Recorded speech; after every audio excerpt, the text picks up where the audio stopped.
Hello everyone, this video is in continuation with the previous video where we have gone through behavior of conductors in electrostatic field and we were discussing the properties of conductors in electrostatic field. The first property was net electric field inside the conductor is zero. We have gone through the that is the reason part. After the second property, electric field is normal to the surface, which we have already gone through when we have learnt the properties of your equipotential surfaces. The third property is net charge inside it is zero and it resides on its surface, right?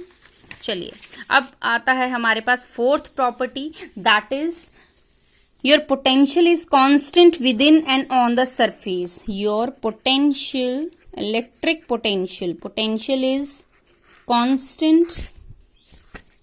Potential is constant within and on the surface of conductor. On the surface of conductors. अभी हमने पढ़ा बच्चे electric field inside कितनी होती है, zero. अगर याद हो तो यही पॉइंट हमने properties of electric equipotential surfaces में भी रीड आउट किया था. फिर से कर लेते हैं. E is equal to zero, यहां हम अलग वे से करेंगे.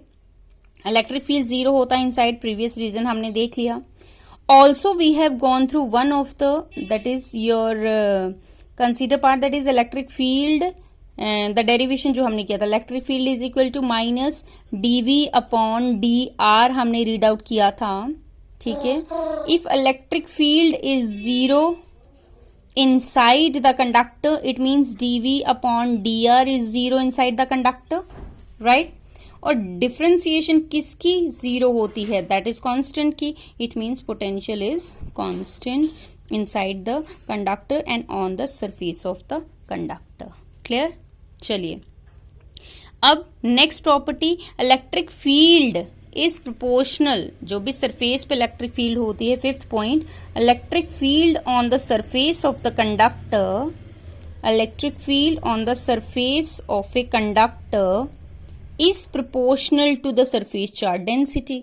Is proportional to surface charge density. और सरफेस चार्ज डेंसिटी को अगर पता हो तो कैसे लिखते हैं, सिग्मा से रिप्रेजेंट करते हैं. And you know that sigma किसके बराबर होता है, चार्ज पर यूनिट एरिया. ठीक है. एरिया को ए भी लिख सकते हैं, डेल्टा एस भी लिख सकते हैं स्मॉल एरिया के लिए. ठीक है. चलिए अब प्रूफ कर लेते हैं सिंस कि ये इसके बराबर, इसके प्रोपोर्शनल है या नहीं है. Let us consider any irregular surface, कोई भी इरेगुलर आपने सरफेस ले लिया. And let us consider on the surface this P point where the electric field, that is where the electric field is to be noted, right. इस पॉइंट पे मुझे क्या नोट करना है, इलेक्ट्रिक फील्ड नोट करना है. तो यहाँ पे एक गॉसियन सरफेस में सिलेंडर की फॉर्म में बना लेती हूँ. तो इलेक्ट्रिक फील्ड ऑब्वियस कहाँ को जाएगी, बाहर की तरफ. अंदर तो जीरो होती है तो अंदर वाला पार्ट नहीं लेंगे हम. ठीक है. And let delta s be the area of the, that is this area, ये जो हमने दिखाया. ठीक है. तो डेल्टा एस इसका क्रॉस सेक्शनल एरिया हमने ले लिया. और negligible height, let be small सा पॉइंट है और स्मॉल सा गॉसियन सरफेस हमने ड्रॉ कर लिया. Then you know that flux through the surface is given by, इस पॉइंट से कितना फ्लक्स जाएगा, ई डॉट डी एस लिखते हैं या डेल्टा एस लिख लो क्योंकि बड़ा स्मॉल एरिया है. Delta S. ऑल्सो चार्ज, इस वाले फॉर्मूले से निकालें तो चार्ज किसके बराबर आ जाता है, sigma into delta s, right. According to Gauss theorem flux is also equal to q upon epsilon naught. ठीक है. तो यहां से फ्लक्स जो हमने सेकंड इक्वेशन, इसे फर्स्ट रख लीजिए, सेकंड क्यू की वैल्यू ये वाली पुट कर दी तो ये बन गया sigma delta s upon epsilon naught. First और सेकंड इक्वेशन को इक्वेट करेंगे तो क्या बनेगा, E dot delta s comes out to be sigma delta s upon epsilon naught. Delta s is cancelled and you will left with E is equal to sigma upon epsilon naught. This is how E is proportional to your sigma, right. ये आ गया हमारे पास. अगर vector form में लिखना है तो ऐसे लिख दीजिए, electric field is perpendicular, n cap जो है ये इसी डायरेक्शन में परपेंडिकुलर हमें इलेक्ट्रिक फील्ड की डायरेक्शन दे रहा है. ठीक है.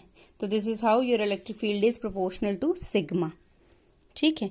चलिए नेक्स्ट अब आता है electric field is zero in the cavity of a hollow charge conductor. Sixth point, electric field, अगर कोई एक कंडक्टर है और उसके अंदर एक कैविटी है तो उसके अंदर भी, कैविटी के अंदर भी इलेक्ट्रिक फील्ड क्या होती है? Zero. Electric field is zero in the cavity of a hollow conductor, in the cavity of a hollow conductor।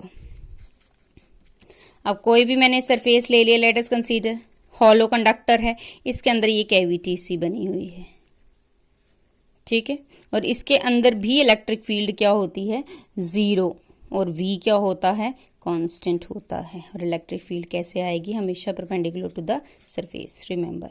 अब ये जो बच्चा 6 प्रॉपर्टी पढ़ी, इसी 6 प्रॉपर्टी के बेसिस पे आपका क्या होता है? Electrostatic shielding, which is a very important part, और 2 नंबर का या 1 नंबर का ये जरूर पूछा जाता है question, that is your electrostatic shielding और Faraday cage.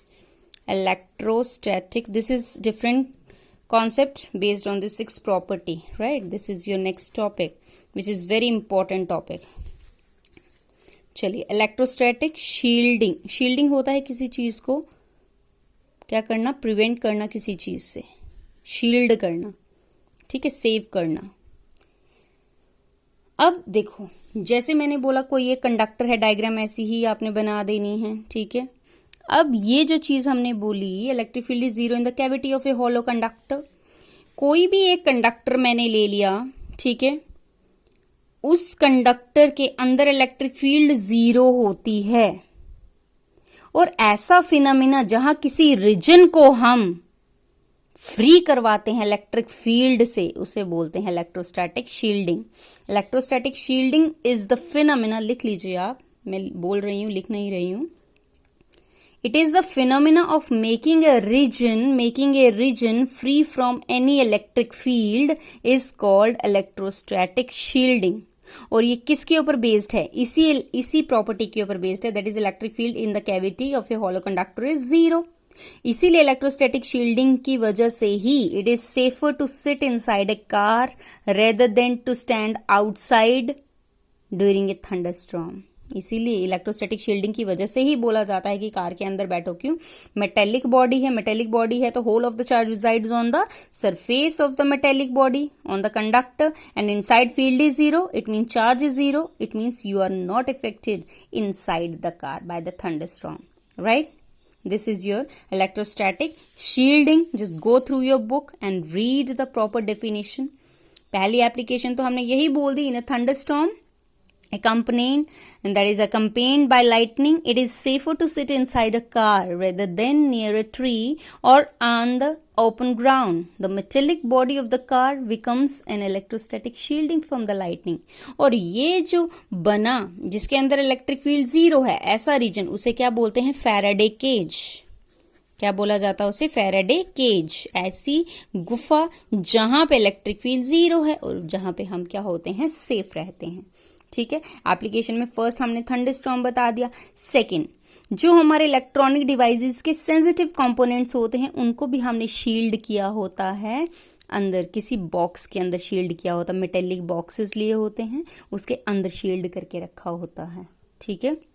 And the third application is in a coaxial cables. जो केबल्स होती हैं, the outer conductor connected to ground, जो आउटर कंडक्टर होता है कोएक्सियल केबल का, सबसे लास्ट वाला, बाहर वाली जो शील्ड होती है, वो that is connected to the ground provides an external, that is electrical shield to the signal carried by the central conductor। वो क्या करता है? जो सेंट्रल कंडक्टर में सिग्नल जा रहा होता है, बाहर वाले कंडक्टर में नहीं जाने देता है। वो एक तरह से किसका कैसे बिहेव करता है? योर शील्ड का काम करता है। दैट इज, कोई भी एक कोएक्सियल केबल हम बना देते हैं, इसके अंदर हमारा सारा का सारा सिग्नल जा रहा है और इसके बाहर एक और मेटेलिक शीट सी बनाई हुई है, कवर बनाया हुआ है। ये कवर जो है फील्ड को, दैट इज योर चार्ज को बाहर नहीं जाने देता है, दैट इज शील्ड करता है, उसको बाहर नहीं जाने देता है, अंदर ही रहने देता है, मतलब सिग्नल लॉस नहीं होने देता है, ठीक है।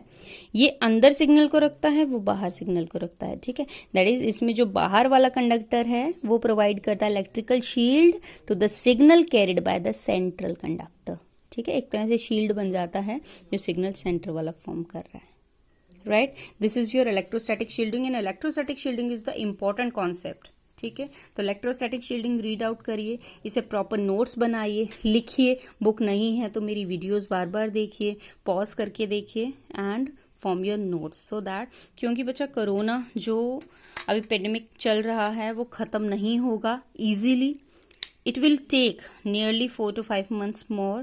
So just go through the videos and make your notes, follow books and solve more and more numericals. Practice derivations, right? Thank you very much.